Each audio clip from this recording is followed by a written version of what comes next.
Hello, everybody. Now, we know that in research papers, one of our main tasks is to cite scholarly articles, books, and other credible sources, using evidence from these experts to defend our own arguments. We also know that when we bring these sources into our papers, we can either paraphrase them, putting their ideas in our own words, or we can quote them directly. We also know that we should generally limit quotation to about 15% of a paragraph to help ensure that our voice is the dominant voice in the paper. So that means we need to be very selective in choosing what we want to quote. And this brings us to today's big question. In writing an academic essay, what kind of evidence deserves to be quoted, and which evidence may be better paraphrased? Let's watch the opening minutes of a TED Talk. And as you're watching this, think about what the speaker says that may be worth quoting and what would be better paraphrased in your own words. Imagine a moment when time seems to stand still, yet fly by. Your mind is crystal clear, your actions effortless, and the world around you fades away. This is the flow state, a psychological phenomenon that represents the pinnacle of human performance and satisfaction. It's the secret sauce of Nobel Prize winners, Olympic athletes, and jazz improvisers alike. But here's the kicker: flow isn't reserved for the elite. It's a natural state that all of us can access, given the right conditions. A flow state is a period of intense focus that feels completely effortless.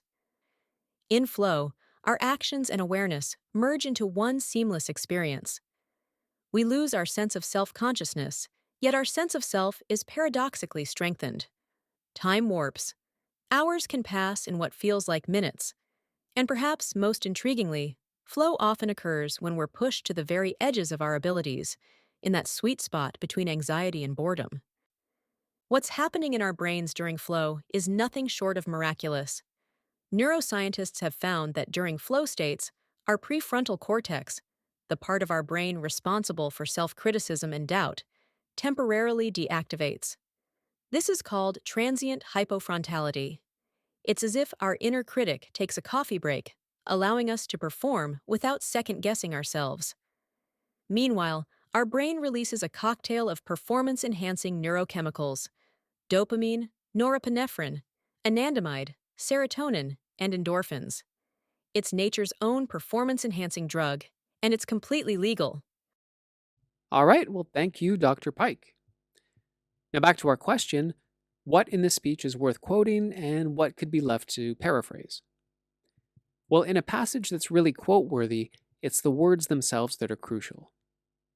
That means that when we're doing our research, we should be on the lookout for sentences that are very memorable, well constructed and elegant, or even controversial. In paraphrasing, what's important are the ideas, not necessarily the specific way that they're articulated by the author. Direct quotation from good sources can give your paper a strong sense of credibility. It shows your professor that you know how to select appropriate evidence from an expert to support your points. But when you paraphrase, your professor can appreciate how you've digested your sources and can see how you can weave that relevant evidence into your original argument, or maybe how you can simplify complicated ideas in your own words. In this sense, quotation and paraphrase showcase different but related strengths. Finally, quotation adds emphasis to important points. When your reader sees quote marks, she knows something valuable is coming. Paraphrase, again, shows your command of style and the originality of your voice. Now, there are certain passages that we would want to quote more often than paraphrase: definitions, memorable or powerful passages, evidence that you want to analyze. If you're writing about literature, for example, most of what you quote will probably be passages from primary texts. We also want to quote evidence to support a counter argument, and we'll talk about counters in another video.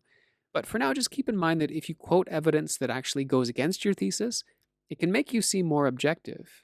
It shows you have a good understanding of those who disagree with you, even if you attack that quoted evidence later on in the essay. So let's go back to our TED Talk. I'm writing an essay about flow states, and it'll probably be good to have a definition of a flow state. I might be able to paraphrase the general idea of what a flow state is, But there was another term from that speech that may be worth defining. Neuroscientists have found that during flow states, our prefrontal cortex, the part of our brain responsible for self criticism and doubt, temporarily deactivates. This is called transient hypofrontality. It's as if our inner critic takes a coffee break, allowing us to perform without second guessing ourselves. Now, for the most part, this is not something I can really say better in my own words.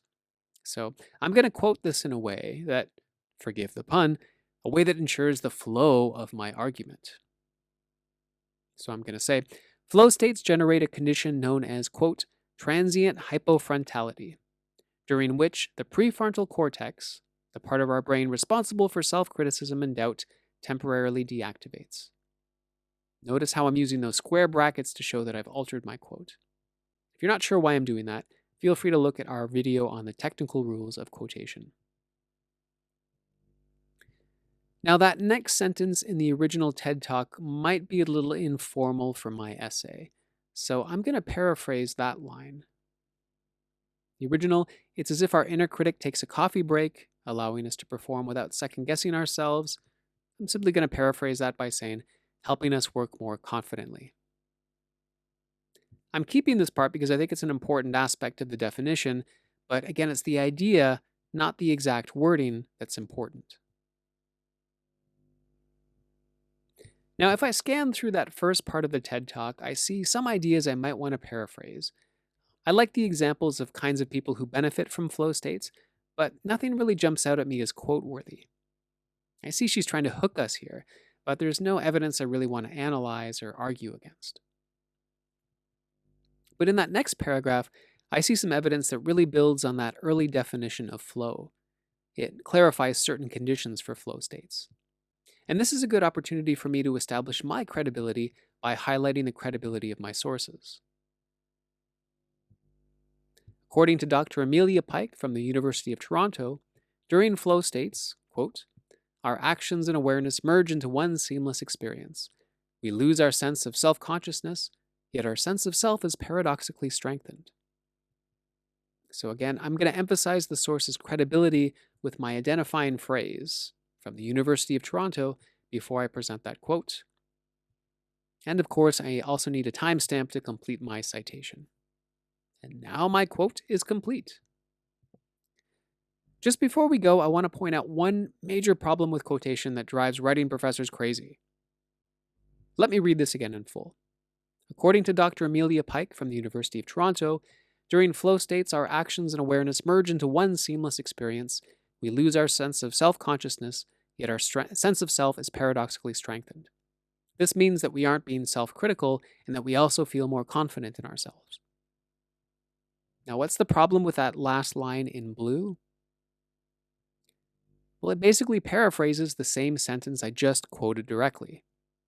Now, I can analyze that sentence, I can synthesize it with another source, or I can argue against it, but there's absolutely no need for me to repeat that source in my own words after I've made the point with a quote. Quoting and paraphrasing are both arts as much as they are skills, and the way to improve our usage with both is to keep practicing. So keep writing, keep revising, and in no time, you'll be in a literary flow state of your own. Thanks for watching. Get it right.